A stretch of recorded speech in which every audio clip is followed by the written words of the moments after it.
Becky from Becky Writes, this is Becky Reads, and this is my spoiler-free review of Jane Steele by Lyndsay Faye. Jane Steele is the story of a young woman who, through a rough growing up, has found herself as a serial killer. And this is her autobiography as she retells what happened and what led to all of her murders and her life after her murders. Jane Steele is often described as a retelling of Jane Eyre, but that isn't quite accurate. This is more of a book that's heavily inspired by Jane Eyre, but Jane Eyre is actually referenced by the main character often. Jane Steele feels a lot of camaraderie for Jane Eyre and sees a lot of parallels in their lives. They both have really mean aunts who disown them as small children and are kind of neglectful. They both are sent to really horrible boarding schools with vicious headmasters who are abusive in a multitude of ways, and both of them end up as governesses in large manor estates in which a mystery is afoot and needs to be solved. That is about where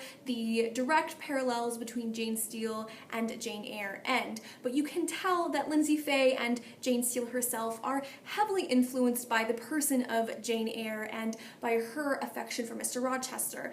This is paralleled between Jane's affection for one of the eventual people that she meets at the house where she is a governess. There are so many things that were done right in Jane Steele. This was truly a delight to read from start to finish. I did not want to put this down, and then I also didn't want it to end, so I was afraid to keep reading it. That was the conflicting feelings I had because I just enjoyed this so thoroughly. For a Victorian novel, this also is a modern novel. Again, Jane Steele herself is a thoroughly modern woman, but she still has Victorian sensibilities. She is self-reliant and can get by on her own, and yet she's incredibly loyal. She displays aptitude for moving within society, but can swear like a sailor when she needs to. This book also broaches the topic of different kinds of diversity, including sexual orientation diversity and race and religious diversity.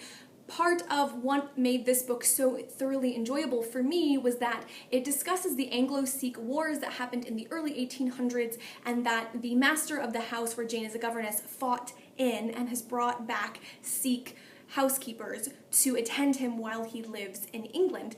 I did not know very much about this period or about this war. I knew quite a bit about Sikhism as a religion, but not about the ways in which the East India Company interacted with the Sikhs during what is apparently quite a violent conflict that has been something that I've missed in my historical education. This brought so much of that to light. It made so much sense within the context. None of that felt superfluous, but instead really brought the world and the characters into more rich depth. I ultimately found the characters of Mr. Thornfield, Mr. Singh, Sarhaja, and the rest of the household staff to be really compelling, and that the way that Sikhism is portrayed was really compelling. And this diversity in a book that is set in the Victorian era is refreshing since it is so often overlooked. Another thing that I think was done excellently was the use of language. Lyndsay Faye really borrows from the Victorian style. In fact, Jane Steele herself at the beginning announces that she's writing an autobiography because she's so inspired by Jane Eyre. She's inspired to pen her own story of how she became a murderess and ended up as the governess where she is working.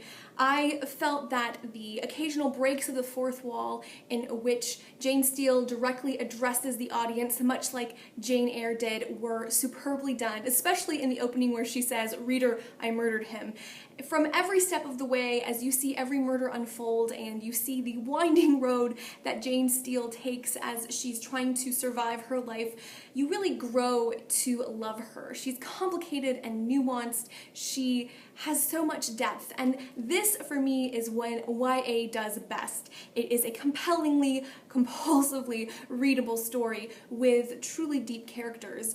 No character in here felt flat. None of them felt like caricatures or easy, cheap writing. Everything felt nuanced, and that is refreshing. I just can't say it again how refreshing a read this was. I enjoyed every bit of this. I gave this 5 out of 5 stars, and this is now vying with Six of Crows for my favorite book I read all year. I actually think there are quite a lot of parallels between this and Six of Crows, so if you have read Six of Crows and enjoyed it, this would be a book that you enjoy. Plot-wise, very different, but in a lot of the character development and the gothic, dark, almost macabre nature of the main characters and whether or not the characters that you are in love with for me, Jane Steele, who I identified with and loved immensely, whether or not they are protagonists or antagonists, and are they really good or are they kind of bad, and what does that mean, was just executed so well in Jane Steele, and I think also in Six of Crows. So if you are a fan of Six of Crows, please pick up Jane Steele. If you've already read Jane Steele and you're looking for something else that might